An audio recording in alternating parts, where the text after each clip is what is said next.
So we've got another fabulous guest. I mean, it just gets better and better. And I'm very, very pleased to be able to sit up here and ask a few questions of our next guest.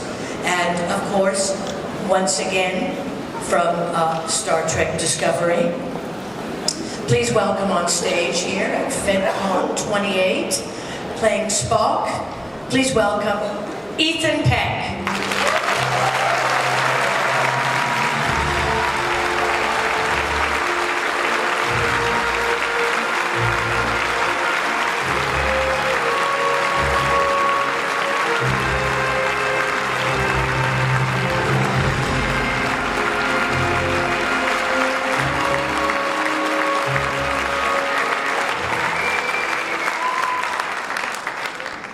Wow, thank you so much. Yes, it's quite something to sit down. Yeah, I've never had a reception like this, so I feel very lucky. Thank you.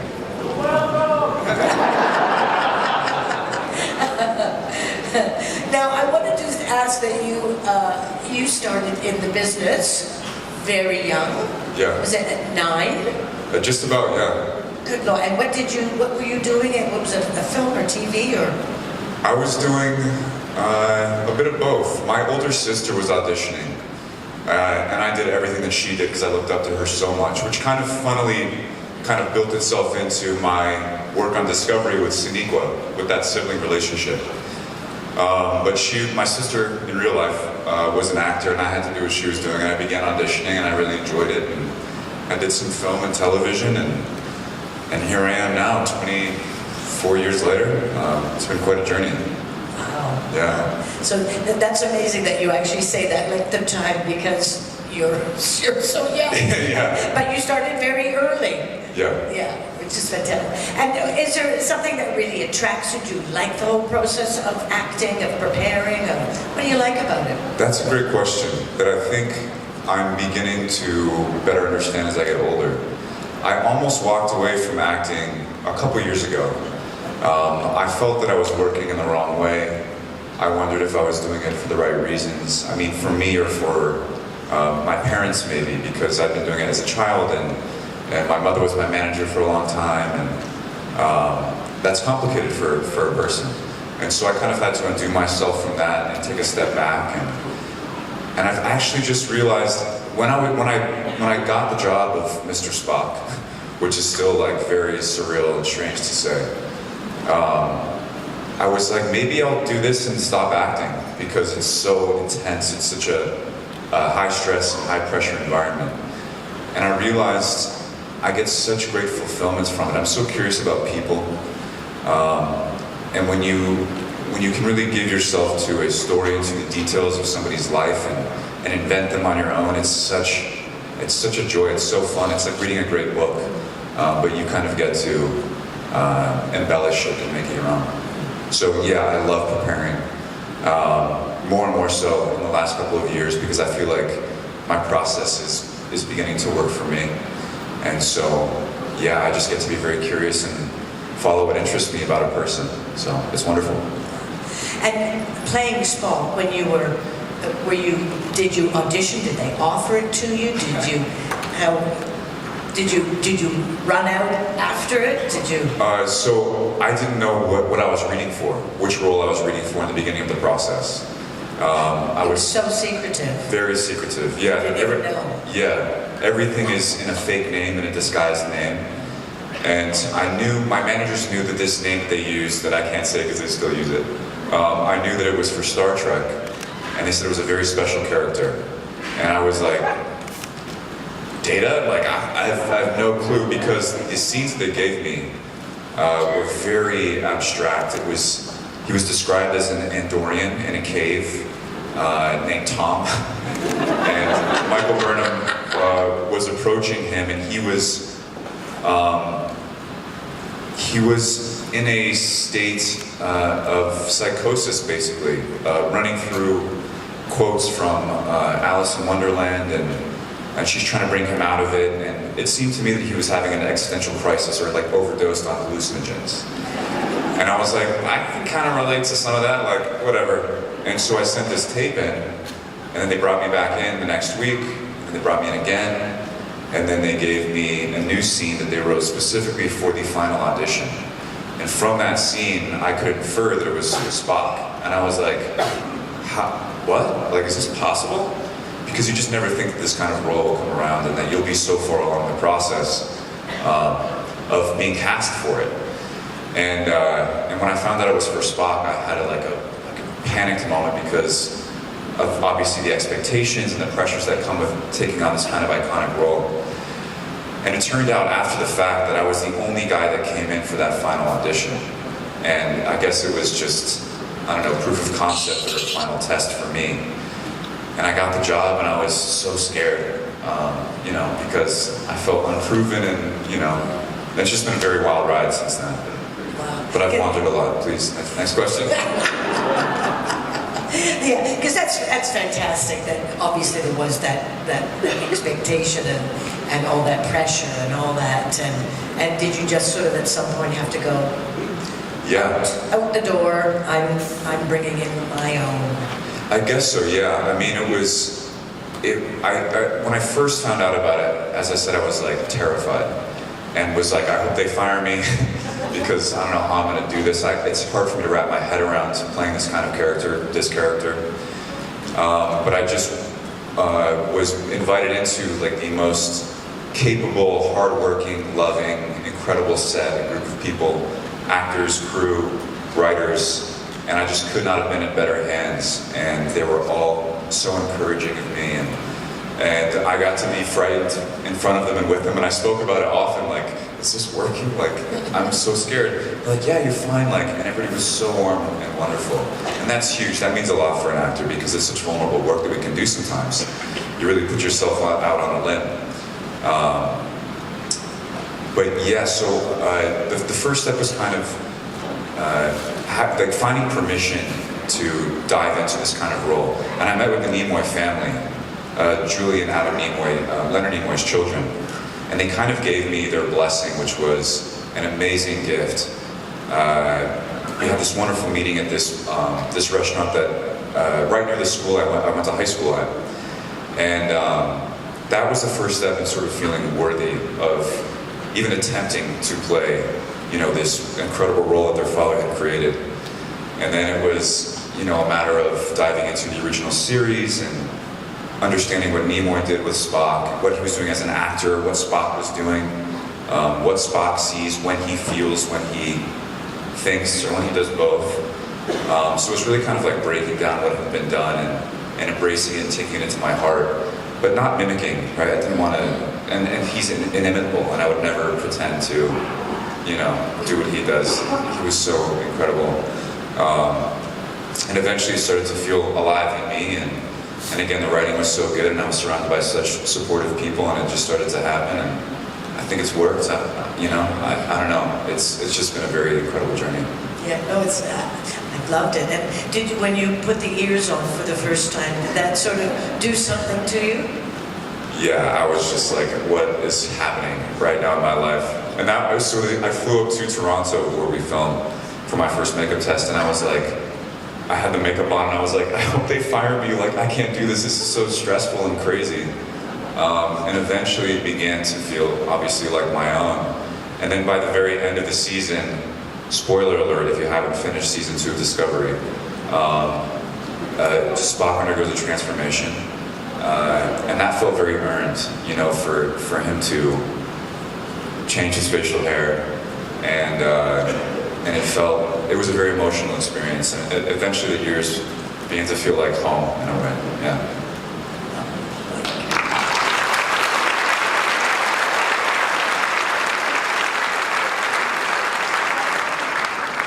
Yeah, I'd love to answer your questions. Hi. Hi, Ethan. Nice to talk to you again. Hey, how are you? I'm fine. My question would be, we are all big fan of your very unique portrayal and your own portrayal of Spock. Thank you. You're welcome. And we, as I yesterday said, we are all hoping for our own Spock Pike Enterprise series. Yeah. Yeah, we are too. I think there's obviously there's so many years of stories to be told. I'm hoping personally, I honestly don't know anything yet, but Anson, Rebecca and I, we all get along so wonderfully. We have such great chemistry together. We have so much fun together. We can tolerate one another. You don't always get that gift when you're working on a set with a bunch of people, and it's a very high pressure, as I said, environment. It's very strange. But my hope is that we get to do day missions as they did in the original series. Maybe slightly serialized, but each episode being a different kind of short piece is what I hope. So let's all cross our fingers for that. Yes, that would be cool. And I also loved your beard. Thank you. You're welcome. I thought that so when they told me to grow that, I was like, what? You sure? Spock, right? And I think when Alex Kurtzman, who's kind of the overseer of Star Trek IP for CBS, the showrunner, I think when he saw the way my beard grew, right, it kind of has these points. I think he felt that it was like very Vulcan-like, and he decided to keep it because they write the episodes as we shoot, so we don't have the whole season ahead of time. But so I'm glad you like the beard. We were very frightened about it. I was like, people are going to hate this beard, but it's been polarizing, obviously. But. And what was the background for it? Was it some kind of homage, perhaps, to your grandfather as Gregory, as Moby Dick as Captain Ahab in Moby Dick, perhaps? Probably not, but I really appreciate that. Yes. That realization, that connection, that coincidence. What do you remember of your grandfather, if I may ask, from your childhood? Yeah,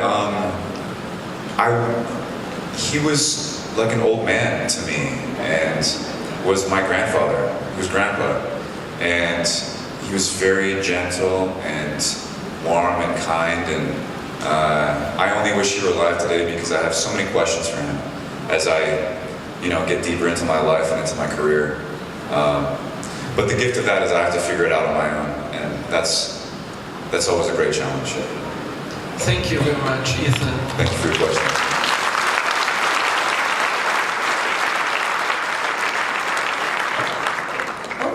Hello.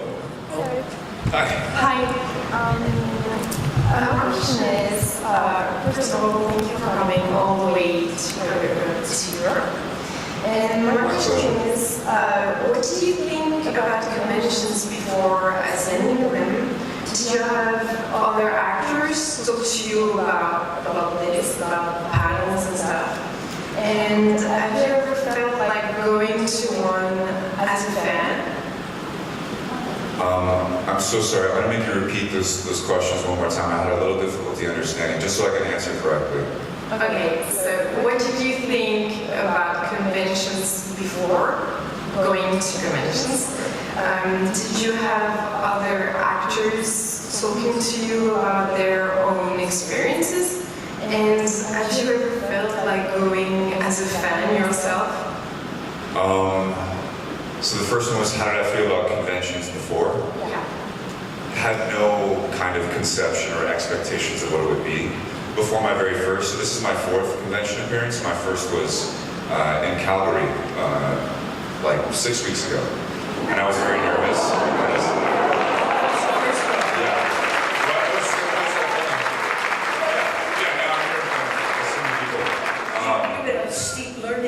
Yeah, it's been quite intense, but that was the nature of playing Spock, and it was like a sink or swim moment, and I feel like I'm going to consistently be faced with those sorts of challenges. But yeah, I had no idea what to expect. I was a little frightened, but what's so beautiful about it is that there's this world of ideals, right? That these shows represent, specifically for Star Trek, this world of inclusion and hope and unity, right? And I get to help invent and create that, and that's such a beautiful thing. And those that come here, it's something bigger than all of us, and we all get to be excited about it because I'm like thrilled to be a part of it. So it's really wonderful to share that with all of you and with anybody that comes to a convention. So Jonathan Frakes, who played Riker, right, in The Next Generation, he directed my second episode, and he told me a little bit about it. He's like, I'm sure some of you have met him. He's so He was here at He's the best. He was last year. Yeah, he's amazing. And also an amazing director, and now friend, I think. I say it very proudly. But yeah, he, you know, his attitude was like, you can have a good time or you can have a bad time. And that's kind of like the way it is in life, so that was sort of what I got from him in his, speaking of his experiences of it. And the last question was, Sorry. Have you ever felt like going to a convention as a fan? yeah, I will definitely probably do that at some point, and play some jokes maybe. Yeah, I think about it. That sounds fun. Yeah, I don't know what I'll dress up as. Maybe, I thought about dressing up as Captain Pike, like making my hair gray. I'm like, I'm waiting in line for him to sign me. I'll probably do that. Thank you so much. Thank you. And well, can we take the light down? We actually missed here at the bottom. Thank you. Traveling across. Bingo. Hello. Hey, and good evening. When we go through the relation between you and Michael, I think there were two scenes which were quite obvious where you had a tool, a device. Actually, it was a game, the chess game, where you and Michael, you actually never played it. You just always talked about it. Did you ever play it?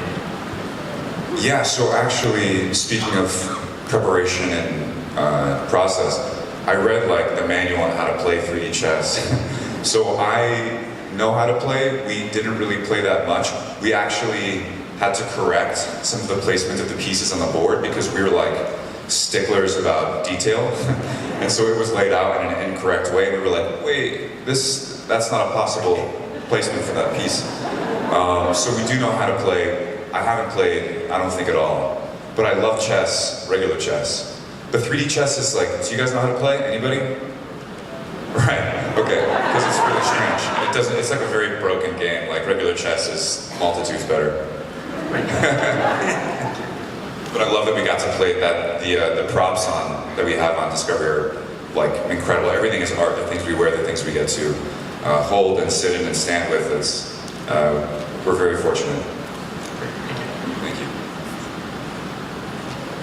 There we are. So, I don't want to beat the whole would you play Spock thing, or would you just play Spock again to death, but given that things are very character driven nowadays, if you get to play Spock again, what character traits would you like to investigate there and go into when playing him again? Thank you for that great question. Yeah, I really hope that I get to play Spock again. So because he's in this developmental part of his life, I would really, when I approached the role, I really began to feel that I wanted him the viewer to feel that he's dangerous, right? He's half alien and hyper-intelligent, hyper-strong alien at that. And so I really hope that we get to see him in combat more. I know that sounds silly, but like maybe protecting the ship or using martial arts more, just because I'm like a big fan of action movies, which is kind of silly, but forgive me.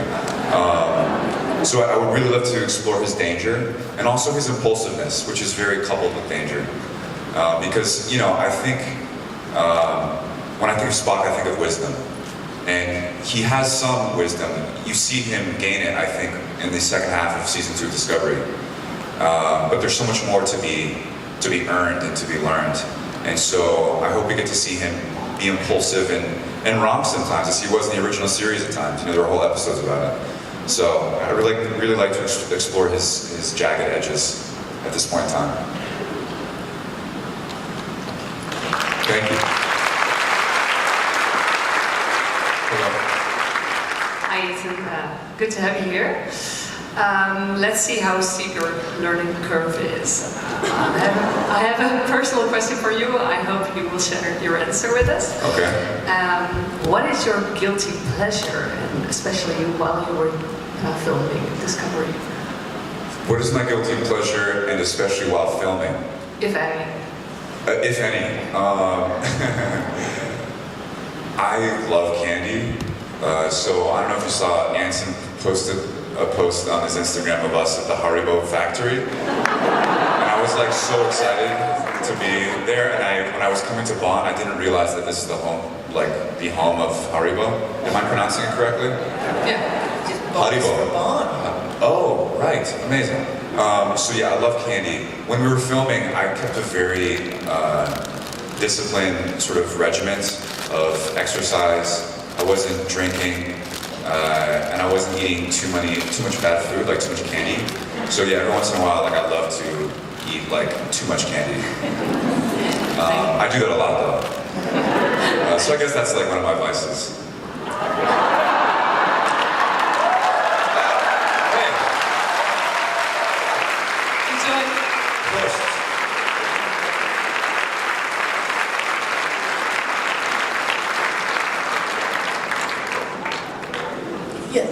My suitcase, it's always good that they have what every package weighs, because I have to add it all up and make sure my luggage isn't over full of Haribo. Yeah, would you like some?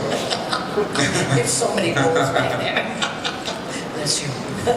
So, yes, you had a question? Where are we now? Sorry, we're way up there. I got distracted by the candy. Hi there, just a fun fact. Haribo is standing for Hans Riegel Bonn. So you're in my hometown. Welcome to Haribo Land. Thank you. Now here's my question. Obviously, when you decided to go for the role of Spock, there must have been some kind of pressure. Pressure brings also makes people nervous. Have you been also involved in decisions in terms of like changing the character, or let's put it a different twist because we've been there, let's go that direction? How involved with this iteration, the creation of this iteration Spock was that? Yeah, because there's a huge pressure and responsibility behind it. You can't just mess around with the character. Yeah, of course. I agree. A lot of the work was done for me on the page. So we have such tremendous writers that work with us, and I felt they had explored Spock to depths at which we hadn't seen very often. And so, and then I think, depending on how I played the words that they gave me in the scenes they gave me, I think they began to write for me. I think I don't know this explicitly. But so I'm not sure that I had any outright input. Like I wasn't like, I think Spock should, smile. That was never something that I had the privilege of inputting. But a lot of that work was really done for me. And then I'm sure, there were moments where I would find reality for me as Spock in it. And I'm sure there were layers added in my performance emotionally, right? But I think in the way that you're speaking, not too much. A lot of that was done before me. It was like very carefully handled, this moment of Spock's life and Spock in this moment of his life. Thank you. Thank you. Because it must be always been a tightrope that which of Spock is, which is the Vulcan, which is the humanity, and, Yes. and constantly playing how much do I want to show that, how much do I want to show that, Yeah. and that balance. Absolutely, yeah. It kind of came down to, and this is true for any scene, in my opinion, as an actor that you're playing, like, who am I speaking to? Am I dealing with them with my heart or my mind? Most specifically with Spock, would I be thinking this, right? Because there are moments to handle things purely analytically and intellectually, and then there are times to feel about things, and those are much more rare with Spock, that you see he's processing with his heart. But there were definitely times where I felt like this is a human moment, as opposed to this is a very Vulcan, logical moment of analysis. So there were definitely decisions I made with regards to that, yeah. It's fascinating as an actor's journey. Hello. Hello. Oh, I'm sorry. I'm just a bit nervous. Thank you to be here, and I have a special question to you personally. Has your grandfather's reputation been a positive or negative influence on your life? and on your career? Thanks, great question. It's both. I think in the beginning, it's such a, I use this word a lot, but it's the situation that I've been born into is extraordinary and very privileged in that way. It also is burdensome, right? I think as much as I don't like to admit it, I have a deep competition in me with myself, with my family, with my friends. And I think deep down, I really want to succeed, and I'm hell-bent on succeeding because of what I know that he accomplished, and my father's very accomplished as well. And my father once said, like, you know, that the Pecks are like very competitive, which is very true. So in the earlier part of my life, I kind of had trouble owning the fact that I come from this incredible lineage and this very accomplished acting grandfather, right? But eventually I was like, how incredibly lucky and fortunate I am to have been born into this body in this time, to this family. And I just feel very grateful and lucky. And you know, I'm in awe of it myself. And when I think about him, it's like, wow, it's hard to wrap my head around how, you know, successful he was in the world and how iconic he was. And in a way, when I took on the role of Spock, when I found out I was taking on the role of Spock, I felt that I'd been prepared in a way that was very serendipitous because of my lineage, and that I dealt with, you know, pressure sort of that magnitude. It's a bit different, but I think congruent. Thank you very much. Thank you. And I suppose there could be a lot of people that could also study their grandfather's body of work. Yeah. I mean, that's amazing that, you know, if someone's a bookkeeper or a lawyer or something like that, that there's not really much that you can, but here you have an actual visual of all of his work. Yeah, it's mind-blowing. Actually, I watched Spellbound for the first time like 5 years ago, which is a Hitchcock film that he did. And at the time that I watched it, I was the same age that he was when he filmed it. And it was like eerie, it's very eerie to see him at my age. Like, I don't have that of my father. And there's some resemblance between he and I. We're both dark-featured, and it was like almost catching a glimpse of myself in some way. Very spooky, very surreal. Yeah. A wonderful thing. Yeah. Hello. Hello. I really like your deep voice. Have you?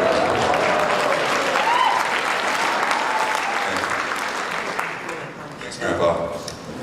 Have you ever thought about doing audiobooks or something like that? Yeah, sure. I mean, I really like to watch. I've been auditioning for voice work for a long time, and hopefully I'll get the opportunity to do some soon because I enjoy it so much. Thank you. Thank you. And I love books, so yeah, I love books. Yeah. Hi, William. Hey, how you doing? When you decided to go for the role in Discovery, have you been aware of the maybe to come, what we call shitstorm online on Twitter, like, oh, it doesn't look like it, have you been concerned with any of that? Was I concerned with any of it? Yeah. I mean, part of me was like, oh gosh, like I'm being judged, and it in such an intense and concentrated way. But at the same time, I knew that if I gave any attention to what other people thought, it would be totally detrimental to any original work that I could produce in the role of Spock. And so I really was careful not to look at anything. I still don't really look at anything. My mom sends me like the positive articles, so like all I'm aware of is like the positive stuff. I know there's both, obviously. But yeah, when I was working up in Toronto, I was really careful just to really take it out of context as much as possible and approach this character as any other, as somebody that I could be, you know, and just really simplify it. Because when you're working from fear, you make decisions that are inauthentic and not true to who you are in that moment, in that character, in that role. And I think that's the worst way to work. So yeah, definitely protected myself other people's expectations or judgments or criticisms. Because I respect that. I was shitting bricks. I would be terrified of that role. Yeah, I was. Thank you. Thank you.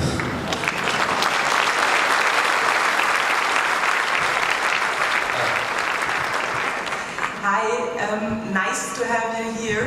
Great to be here. I actually really like the beard.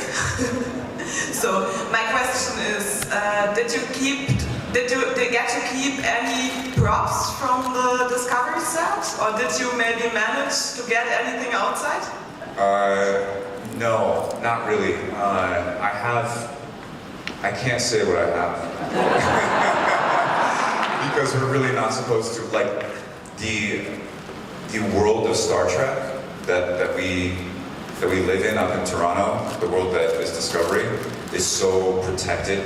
If it leaves that location, you know, A, you can, I think, sell the props for a lot of money, and B, it's like protecting this beautiful illusion that we create there, and we're like, they're very secure about all of the props. Like when we finish a day, I didn't wear a badge for most of the season, but like as soon as when you leave for lunch, the props person will come and take your badge from you before you leave the building, because they're so protective of everything. But I do have the first leather jacket that I wore in my first episode of Discovery, and so I feel very lucky to have that. I'm gonna wear it to like the grocery store someday. Thank you. Thank you.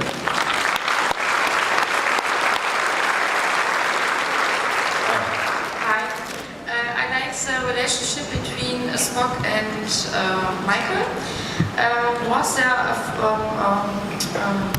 there a funny moment or crazy moment between you both at the scenes or background, backstage? Oh yeah, all the time. So yeah, I spent most of my time with Sonequa during the filming of Discovery, and learned so much from her. I mean, she's extraordinary. She's an extraordinary actor and person. She has such incredible passion and energy and intensity. And just being around her, that vigor is infectious. And she really lends her spirit to all of us on the set. That's kind of, I think, the responsibility of what we call the number one on a show, the first build. And so also she's really playful and all the time, and she would she's quite a bit smaller, as much as she doesn't want to admit it, than like Anson and I, for instance. And she would always run up behind us and bear hug tackle us from behind and scare the bejesus out of us. And it would be 4 in the morning or whatever. So there was a lot of stuff like that that happened. Also, when we were working, if it was Sonequa and Shazad, who plays Ash Tyler, I would jokingly be very protective of my sister in front of Shazad, and I would make jokes like that to him and threaten his life and stuff if he hurts my sister's feelings. So yeah, a lot of antics. Thanks. Thanks.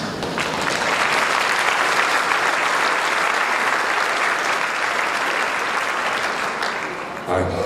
Hi, you just mentioned you like books. Have you read Alice in Wonderland? Have I? Have you? Yeah, I read it in preparation. Oh, cool. Yeah. What do you think about it? Man, it's wild. There's some really beautiful moments, but it's I can't believe that's a children's book. It's really scary and it's just this hallucination that it's wanders, it's just a dream. So it's kind of impressive, I guess, in that way because it's so imaginative, but it's also gives me the heebie-jeebies existentially. What's this reality we're talking about here? Okay, thank you. You're welcome. Have you read it? I started to listen to an audiobook, so maybe you can read it too. I'll think about it. Hello. Hi. Nice to have you here. And you surely know that the series with Spike, Spock, and number one, Rebecca Romy, is much wanted by the fans. So, would you like to play Spock in such a series, and do you know if it is planned? I might need to get clarification on what you said. I'm so sorry, I had trouble understanding with your accents. Did you hear what he said? No, not quite. Is there someone in the front that can Yes. translate? Maybe in German, and then someone can tell me? Yes. You surely know that the series with Peck, Spock, and number 1, played by Rebecca Romijn, is much wanted by the fans. So, would you like to play Spock in such a series, and do you know whether such a series is planned? I think you asked that we could have potentially our own spin-off show and would I like to be in it? Yes, yes. Yeah, absolutely. I hope. I know that CBS is aware that there's a hunger for it. And as I said before, I think that Anson, Rebecca, and we all get along so well. And the sets have been built, and I mean, it's all very logical and rational. So I hope so. Yeah. And I would love to be a part of it, obviously. Thank you very much. Thank you very much. Thanks. Thank you. Hello. Hello. You earlier told us that when you got the role of Spock, that you got to talk to the family of Leonard Nimoy. And a few years ago, Zachary Quinto already took the role of Spock in the new movies. And he was lucky enough to meet Leonard Nimoy. Yeah. So my question is, did you get a chance to meet or talk to Zachary? That he could tell you about the experience he had, or that he could tell you what his impressions was of the role that he got to play? Zachary and I have a couple of mutual friends that tried to connect us. We never did. My schedule on Star Trek was so crazy. We had very, very long hours. And I would start, I don't know if you know how filming works, but you start the beginning of the week very early in the morning because actors have to have 12 hours between days. And we might go for 13 hours one day. So that pushes 1 hour the next day. So by the end of the week, depending on how the week has been, we maybe start filming at 6 p.m. And then so we'll film to 6 a.m. on Saturday, which we call a Fraturday, right? So my schedule was crazy. I know that Zachary was, I think, working on something, so his schedule was crazy. We actually left a few telephone messages for one another, but never connected. And then after all was said and done, after I'd completed my work on season 2 of Discovery, I ran into him at an Oscar party. Like, we were walking by each other, and I was like, hey, Zachary, hey, man. And like, we had this amazing moment of meeting and just kind of camaraderie. And I'm sure that someday we'll sit down and like really talk about it because, you know, at the point that we met, it had already all been done. But in a way, you know, because I played him so far before the original series, it was kind of appropriate that I was on my own in a way. Thank you. Thank you.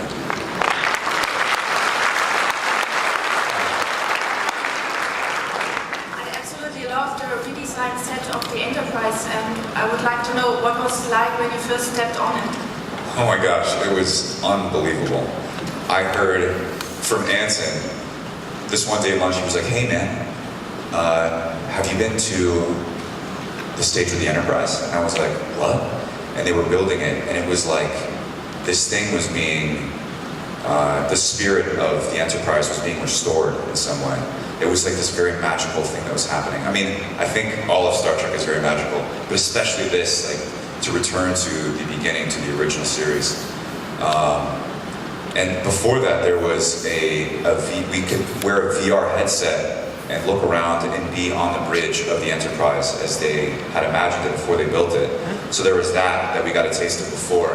And so there was all this build up to it. And I think they were building it up until like the week before we filmed. And it's a huge set. I mean, these sets are absolute masterpieces. When I first saw the show, Discovery, all the little panels I thought were added in post, right, were computer generated effects. They're not. As much as they can do practical, which means you can just put a camera on it and film it, and that's the way it'll look in the show. There's so much that's been custom built and a lot of like blood, sweat, and tears have been poured into to make perfect. And the same attention to detail was given, obviously, to the Enterprise set. And again, it's not a reproduction. I felt like it was a restoring of the spirit of the Enterprise. And yeah, when we got to go film there, we were all like, this is incredibly special. It feels like hallowed ground in a way. Thank you. Thank you.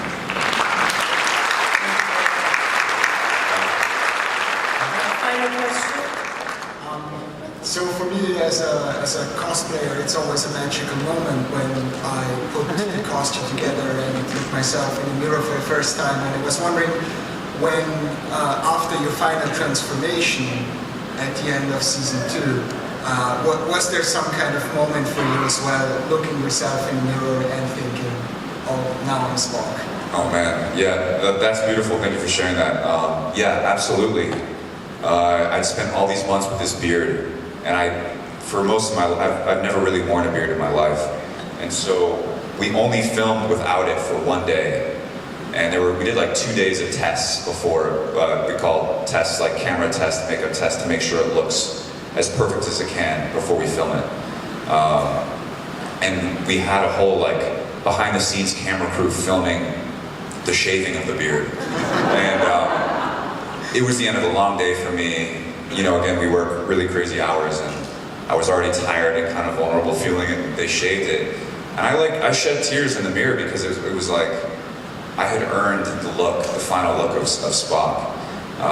To me, it felt. And then putting on the uniform. So we filmed the scene when I pick up the uniform of the Enterprise after, again, spoiler alert, but whatever. I'm sure you've probably all seen it. Hopefully, whatever. Picking up the uniform, looking at it before we filmed, putting it on, like, that all got to happen for me chronologically. And so the build-up was very real for me. And to put on the uniform, have it all put together, it was, I mean, like an experience that I still have trouble articulating because I've been stealing from this quote from Carrie Fisher. She says she's the custodian of Princess Leia. We're the custodians of these very iconic characters, and it felt kind of out of body and otherworldly, and I can't believe it was. I couldn't believe it was me, and I still can't believe that. So, yeah, it was an incredible feeling. Thank you. You made it.